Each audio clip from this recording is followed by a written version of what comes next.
అందరికీ good evening. ఈరోజు ఆంధ్రప్రదేశ్ ప్రభుత్వము డిఎస్సికి సంబంధించిన ఫైనల్ కీని విడుదల చేయడం జరిగింది. అంటే దాదాపుగా ఇంకా మనకు డిఎస్సి నిర్వహించినటువంటి కన్వీనర్ అయినటువంటి వ్యక్తి కృష్ణారెడ్డి గారు, ఆయన దీనికి సంబంధించి ఎంవి కృష్ణారెడ్డి గారు ఈ కేసుకి సంబంధించి విడుదల చేస్తూ ఓ మాట చెప్పారు. ఏమని? ఈ కీ తర్వాత అభ్యంతరాలు ఉండవు. సాధారణంగా మనకు రెస్పాన్స్ షీట్లో ప్రతి సబ్జెక్ట్ నుంచి చాలా మోతాదులో, అంటే ఎక్కువ సంఖ్యలో ఈ యొక్క ఆన్సర్ కీ మీద అభ్యంతరాలు రావడం జరిగింది. దానికి సపరేట్గా ఒక సెల్ కూడా ఏర్పాటు చేయడం జరిగింది. దాన్ని అభ్యంతరాలు స్వీకరించి వాటిని పరిశీలించి చివరికి ఈ దాదాపుగా మనకు జూలై 23వ తేదీన రావాల్సినటువంటి ఫైనల్కి ఇప్పుడు అది ఏమవుతుంది అంటే కొంత ఈ అభ్యంతరాలు ఎక్కువ ఉండడం వల్ల దాన్ని పోస్ట్పోన్ చేస్తూ ఈరోజు విడుదల చేయడం జరిగింది. అయితే మనకు డిపార్ట్మెంట్ ఆఫ్ స్కూల్ ఎడ్యుకేషన్ అనేది మనం సైట్ ఓపెన్ చేసినప్పుడు అందులో మనకు ఈ యొక్క ఫైనల్ కీ ఇంకా అపియర్ అవ్వట్లేదు. ఎందుకంటే దానికి సంబంధించిన అన్ని విషయాలను ఇంకా కొద్దిసేపట్లో లాగిన్ చేయడం జరుగుతుంది. కాబట్టి మీరు డిపార్ట్మెంట్ ఆఫ్ స్కూల్ ఎడ్యుకేషన్లోకి వెళ్ళి లాగిన్లోకి వెళ్ళి ఆ లాగిన్ తర్వాత మీరు మీ క్యాండిడేట్ డీటెయిల్స్ అని ఉంటుంది. ఆ క్యాండిడేట్ డీటెయిల్స్లో మీరు వెళ్ళినప్పుడు ఏమవుతుంది అంటే ఈ ఫైనల్కి సంబంధించినటువంటి రిపోర్టు మనకు రావడం జరుగుతుంది. కాబట్టి ఈ ఫైనల్కి ఇచ్చిన తర్వాత ప్రభుత్వం ఏం చేయడం జరుగుతుందంటే నెక్స్ట్ నార్మలైజేషన్ చేస్తూ ఆ తర్వాత ఒక మెరిట్ లిస్ట్ జాబితాను విడుదల చేస్తుంది. అంటే మెరిట్ లిస్ట్ జాబితా అంటే 1వ ర్యాంకు నుంచి చివరి వరకు ఎంతమంది రాశారో వాళ్ళ ర్యాంకులన్నీ కూడా విడుదల చేయడం జరుగుతుంది. విత్ నార్మలైజేషన్తో జరుగుతుంది. నార్మలైజేషన్ జరిగిన తర్వాత నెక్స్ట్ చేసేటువంటి ప్రాసెస్ ఏంటంటే రోస్టర్ ఆధారంగా ఈ యొక్క క్యాస్ట్ బేస్డ్ ఆధారంగా లోకలు నాన్ లోకల్ ఆధారంగా ఏం చేయడం జరుగుతుంది, మనకు ఒక ప్రొవిజనల్ లిస్టును విడుదల చేయడం జరుగుతుంది. అంటే దాన్ని సెలక్షన్ లిస్టును అంటారు.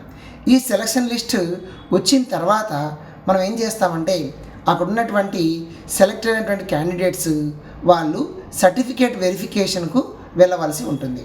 కాబట్టి ఇప్పుడు నేను దీనికి సంబంధించి ఎస్జిటికి మన యొక్క ఏ జిల్లాలో ఎన్ని మార్క్స్కి రావడానికి అవకాశం ఉంటుంది, ఓపెన్ కేటగిరీలో ఎన్ని మార్కులు రావడానికి అవకాశం ఉంటుంది, అదేవిధంగా ఒక రిజర్వేషన్ కేటగిరీలో ఎన్ని మార్కులు రావడానికి అవకాశం ఉంటుంది, తర్వాత రాష్ట్ర వ్యాప్తంగా ప్రతి జిల్లాలో ఏ రకంగా రావడానికి అవకాశం ఉంటుంది, ఎస్జిటి అయితేనేమి స్కూల్ అసిస్టెంట్ అయితేనేమి వాటి మీద నేను దానికి సంబంధించిన ఒక సమగ్ర నివేదికను నేను అనేక అంశాలను క్రోడీకరించిన తర్వాత మీకు నేను తెలియజేయడం జరుగుతుంది.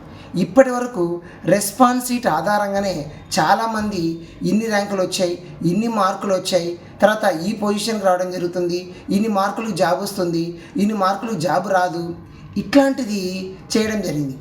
సాధారణంగా అలా చేయడం అనేటువంటిది ఏంటంటే కొద్దిమందికి ఒక మంచి జరుగుతుంది, కొద్దిమందికి ఒక బాధ కలుగుతుంది.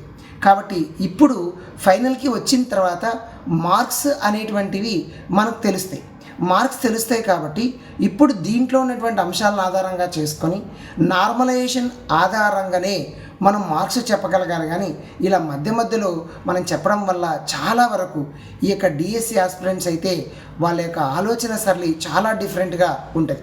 ఎందుకంటే ముఖ్యంగా బాగా చదివిన వాళ్ళకు ఎక్కువ మార్కులు వచ్చిన వాళ్ళకి ఎటువంటి ఇబ్బంది లేదు, మరియు అసలు రాదనుకున్న వాళ్ళకు కూడా ఎటువంటి ఇబ్బంది లేదు. కానీ కొద్దిమంది 61కి వస్తుంది, 60కి వస్తుంది, 65కి వస్తుంది, 70 మార్కులకు వస్తుంది, ఈ కేటగిరీలు ఎవరు లేరు, ఇవన్నీ చాలా రూమర్స్ రావడం జరిగింది. దీనివల్ల అభ్యర్థులు ఎంత ఇబ్బంది పడుతున్నారంటే కొద్దిమంది వస్తుందనే ఆనందం ఒక యూట్యూబ్ ఛానల్ చూసి మరొక యూట్యూబ్ ఛానల్ చూస్తే రాదనేటువంటి బాధ, ఇలాంటి డిప్రెషన్లోకి వెళ్ళినటువంటి పరిస్థితి ఉంది.